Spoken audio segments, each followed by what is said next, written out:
La loi de finances rectificative est adoptée à l'unanimité des députés présents à cette plénière de l'Assemblée législative de transition. Elle concerne l'exécution du budget de l'État, exercice 2025.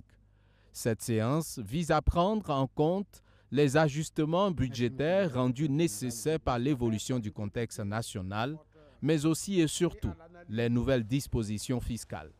Sur le dernier point, la loi introduit une taxe additionnelle dont devront s'acquitter les détenteurs de terrains non mis en valeur ou insuffisamment mis en valeur dans un délai réglementaire de 5 ans. Et c'est là que les débats furent houleux. Mais le gouvernement explique que cette mesure vise à optimiser la gestion du foncier. Alors, je dirais même un peu avec ce texte, cette taxe additionnelle, effectivement, c'est comme si nous sommes en train d'aller vers quelque chose qui vient en plus. Pourtant, initialement, l'idée, c'était une mesure de faveur fiscale. Parce que comme cela a été relevé, ce qui est prévu dans les textes, c'était le retrait pur et dur. Bon, comme l'État est le papa de tout le monde, on veut toujours accompagner les citoyens. C'est parce qu'on a tenu compte aussi du contexte actuel. La ministre rassure, le gouvernement n'est pas figé sur cette question.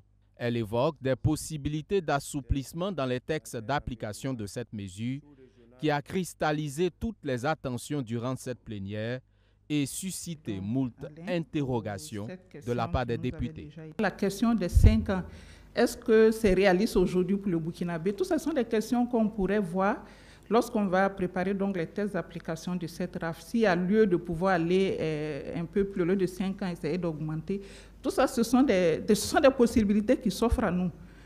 Mais être cantonné tout de suite à ce qu'on ne fasse rien, qu'on fasse du... Bon, nous sommes en révolution progressiste, populaire. Il faut qu'on ait le courage de faire des choses. C'est pour encourager les gens vraiment à pouvoir mettre ces terrains en valeur. L'autre nouvelle disposition, c'est l'institution du quitus fiscal pour la nomination des chefs de service dans l'administration publique. En clair, elle exige désormais que les chefs de service soient à jour de leurs obligations fiscales. Objectif, promouvoir le civisme fiscal au sein des agents de l'État, selon la ministre. Au cours de cette plénière, les députés ont également adopté la loi de règlement au titre du budget de l'État exercice 2024. Ce fut le lieu pour le gouvernement de rendre compte au Parlement de la régularité, de la conformité et de la sincérité de l'exécution des lois de finances.